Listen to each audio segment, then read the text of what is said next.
There's no question that Alexander Fleming's discovery of penicillin in 1928 is still one of the greatest contributions to modern medicine. It could have prevented events like the Great Plague of the 17th century that wiped out a quarter of the population of Europe. But now we've entered a different era. We've entered the era of overdiagnosis and overtreatment, what some have called Pharmageddon. It's estimated that 20 to 50% of all antibiotic use is inappropriate, and that's a conservative estimate. And what does that lead to? It leads to increased costs, it leads to increased side effects, it leads to resistance to bacteria, flesh-eating bacteria. But perhaps the greatest cost is something that's a little more difficult to quantify because we can't see it or touch it or measure it.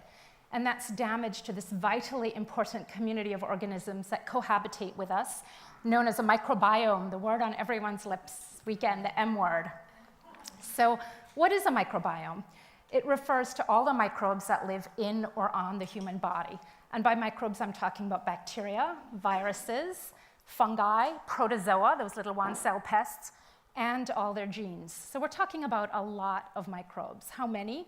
Well, there are more microbes in just the gut alone than there are cells in your entire body. In fact, your bacterial cells outnumber your human cells by 10 to 1, making you more microbe than human, actually, if you think about it. We have known about the microbiome for centuries, from the 1600s when Antony von Leeuwenhoek first described, I think the exact quote was, the little animalcules very prettily a-moving in rainwater. But it's taken us about 400 years to figure out that these organisms are actually friends rather than foes, and that the majority of our microbes are not germs that cause disease, but quite the opposite. They're an essential part of our ecosystem, and they're vitally important for keeping us healthy. So many of us struggle or think about what we should eat in terms of maintaining an ideal weight or maximizing our nutrients.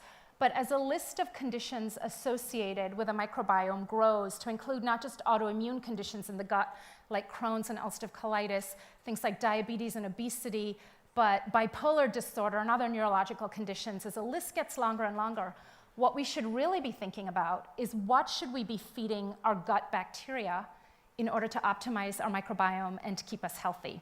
So I'd like to describe 3 studies to you that I think really make that connection nicely between diet and the microbiome. The first is a Harvard study done last year where they took 9 volunteers and they put them on 2 very extreme diets. The first was a low-carb, high-animal protein, sort of Atkins-like diet with bacon and eggs and brisket and salami, and I think it was pork rinds for snacks. And they looked at the microbiome before, during, and after the diet. And then they rested the same population of patients, which was a lovely feature of the study because a lot of these studies have looked at disparate populations that have always eaten differently, but have always lived in different environments too. So they took the same 9 patients and they put them on a plant-based vegan diet of jasmine rice and tomatoes and lentils and squash and fruit instead of pork rinds for snacks. And what they discovered was astounding, that not only did the bacterial species start to shift, but they shifted incredibly quickly. So within about a day, the species started to change. And we saw on the meat and cheese diet predominance of the bile-loving species, what we call the biophilia species, that help to break down fat, but are also associated with inflammation.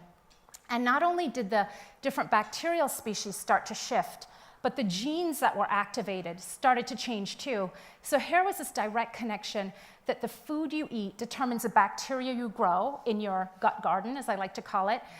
And the bacteria turn on different genes. And what do the genes do? They activate disease. So you are what you eat and what your gut bacteria eats, even more importantly. So the second study is a favorite of mine that I actually stumbled across in The Economist, not in the medical journal. And this is from 2010 by an Italian researcher named Paolo Leonetti. And he looked at kids in Florence eating a typical Western diet, high in fat and sugar and processed carbohydrates, lots of gelato and pizza and pasta. And he compared them with a population in Burkina Faso. And what he found was that at birth, breastfed infants in both populations were almost identically the same, or the same, were almost identical. But as the babies started to migrate to the sort of, or started to graduate to the typical indigenous diet, there were dramatic differences. So the kids in Florence eating the typical Western diet, not surprisingly, had species associated with obesity and allergy and inflammation. And the kids in Burkina Faso eating a very unprocessed plant-based diet, enlivened by the occasional termite, had species associated with leanness and gut health, and they had large amounts of short-chain fatty acids, a substance that is essential for maintaining a healthy gastrointestinal tract. So here again is evidence that the diet, the bacteria follow the diet, not the other way around. I did a study recently in my population. I am an integrative gastroenterologist who came from a typical academic background with lots of prescribing and procedures, and it was really the patients who opened my eyes. A lot of my Crohn's patients were coming in looking great, and I would do their colonoscopy and their inflammation had healed, and I would say, what are you doing? They said, I changed my diet.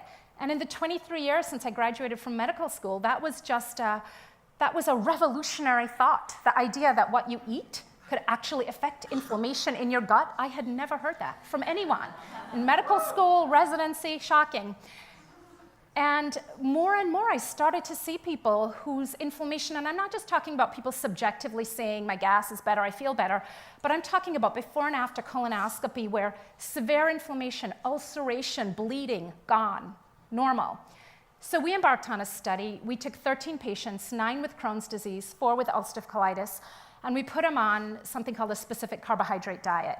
It's similar to a paleo diet. It basically excludes sugar and processed carbohydrates, and it allows unlimited quantities of fruits and vegetables and some lean protein.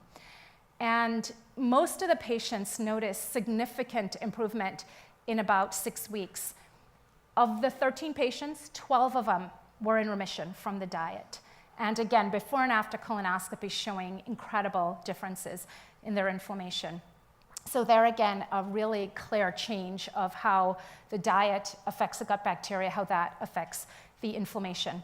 So I'm still not 100% sure on what to tell people in terms of what is the ideal diet to cultivate the ideal microbiome so that we can all have optimal health. In my own life, I struggle between being a gluten-free vegan one day and a paleo the other day. I had a lamb chop yesterday. So what I do know, though, and I think Michael Pollan's 7 sage words, I think, really sum it up the best. Eat food, not too much, mostly plants. And I think we all sort of agree on those ground rules. So we know, or hopefully you know now, that the diet impacts the microbiome. But the microbiome also greatly impacts your diet. So what we know is that obese mice are able to extract more energy from the exact same amount of calories as their lean counterparts, which strikes me as incredibly unjust. It's like low interest rates for the wealthy. I mean, shouldn't the skinny mice be the ones who pack on the pounds instead of the poor obese mice who are already overweight? And to add insult to injury, the skinny mice, the sort of healthy microbiome equivalent, are able to extract more nutrients from the same food. And I see this in my patients with altered gut bacteria all the time, my patients who suffer from what we call dysbiosis, where the whole ratio of good to bad bacteria is off. That even when eating a healthy diet, they really struggle to extract the nutrients, and they often end up with nutrient deficiencies. So again, very unfair. In fact, we can predict leanness or obesity with 90% accuracy just from looking at the gut bacteria. And if we take microbes from obese mice and we transplant them to germ-free mice, those germ-free mice gain weight. But if we take microbes from lean mice and we transplant them to germ-free mice, they don't gain weight. So clearly, obesity is much more complex than just the food we eat or genetic factors. And like everything else in life, the microbiome, that's where it's at. So I would like to tell you a little bit about my own microbiome story and how it led to a real awakening about the practice of medicine, or at least how I was practicing medicine. My microbiome story started on March 25th, 2005 at 8 a.m. when I went into labor. And like many women, decided to shave my legs, which has nothing to do with my microbiome story, but this thing that we do not want to go into the hospital with stubbly legs in case, Sports Illustrated SI turns up or something. I had my smooth legs as I went into labor, and 16 hours later, when still no baby, I was told it was time for a C-section. So C-sections, which are now 1 in 3 births in the US, bypass a critical early step in the maturation of the child's immune system, and that is colonization with the mother's vaginal microbes. So that simple act of traveling through the birth canal and swallowing a mouthful of microbes is an incredibly important event. You thought it was a bar mitzvah or the first year of college. It's that event because what we know is that babies born vaginally are colonized with lots of good bacteria, with lactobacillus and all the other sort of desirable species. And C-section babies, like my poor daughter, are colonized with staph and hospital-associated bacteria. Not so great. And not just that, but these benefits continue long after you leave the hospital. So what we see is that babies born vaginally lower rates of asthma and allergy and inflammation compared to C-section babies. So in addition to sort of coming through the zipper across the abdominal wall instead of out through the vajayjay, my daughter received 2 doses of very strong intravenous antibiotics at birth. Not because she was sick, but because I'd had the flu and a fever, and the doctors decided, just in case, let's put her in the neonatal ICU, let's give her some strong antibiotics. And at the time, I thought this was great. I thought, oh, these doctors are so careful, and they're giving her antibiotics just in case. They're really on top of it. When my daughter Sydney was about 6 months old, she developed a fever and a sore throat, and we had the first of what would be many, many, many, many visits to the pediatrician. And each month, she just seemed to get sicker and sicker, and the doctor would open the chart and say, okay, well, what was she on last time? We'll give her this time. What really began to concern me was that nobody seemed to be paying attention to the amount of antibiotics she had been receiving. Each month, it was just a different antibiotic. I hadn't yet had my personal awakening, if you will. I still wholeheartedly believed in the superiority of modern medicine, the omniscience of the doctor, and the seductive simplicity that illness equals antibiotics. But does it? So 2/3 of all visits to the doctor for respiratory tract infections result in a prescription being written for an antibiotic. Of those visits, 80% of them do not even come close to meeting the CDC guidelines for requiring an antibiotic. The majority of ear infections in children are viral, but they are still prescribed antibiotics, which not only do nothing to hasten the recovery, but they increase the risk of side effects of things like rashes and diarrhea. So as this cycle of illness and antibiotics and doctor visits continued, something happened one day that really made me rethink my whole approach and what I was subjecting my child to. My daughter had a cough and a cold, and we were getting ready to travel, and my husband said, I'm going to take her to the doctor. And I said, well, I'm not going, I'm boycotting. They walked in the door from the doctor's visit with my daughter carrying a nebulizer machine for asthma, with stickers, of course, and 4 prescriptions, an antibiotic, a steroid, an antihistamine, and a bronchodilator. I went to my little filing area. I'm an obsessive filer, and I pulled out the wad of pharmacy stubs. 15 rounds of antibiotics and 50 visits to the doctor, more than I had had in my entire life, and she was not yet in kindergarten. And that's when I said, I'm done. I said, there's got to be some other way to do this. And so we just stopped going to the doctor. Now, I am not advocating in any way that you stop going to the doctor. Say that again. Nor am I advocating that you stop taking your child to the doctor. But I am advocating that you become that kind of patient, the kind who asks the pointed, uncomfortable questions, like whether 15 rounds of antibiotics in a toddler is a good idea, or whether there are alternatives, or what if you just did nothing and toughed it out. I am absolutely advocating that. So the fascinating thing, and probably not surprising to all of you, is that as we stopped going to the doctor and she stopped taking antibiotics, she actually got better. In the beginning, she was still pretty sick. Her good gut bacteria had been so depleted by the onslaught of antibiotics from birth that in the beginning, she had trouble fighting even a simple viral infection. But as she got stronger and her gut bacteria improved and I got more kale into her, she got healthier. And today, she is a healthy 9-year-old who definitely eats more kale than her demographic, but probably eats exactly the same amount of cookies. So there you go. So I'd like to tell you a little bit about what is called the hygiene hypothesis. I don't love the term. It's not a term I coined. It's a term in the medical literature because it makes it sound as though people in poorer countries are less hygienic, but that's what it's called. And what it suggests is that in poorer countries where, let's say, there's less sanitation, I think is maybe a nicer way to put it, where there's dirtier water and there's more exposure to germs and parasites and things, there's far less autoimmune disease. So if we look at a map of the world and we look at something like Crohn's disease, very prevalent in Western Europe and in North America, and virtually non-existent in sub-Saharan Africa and parts of Asia.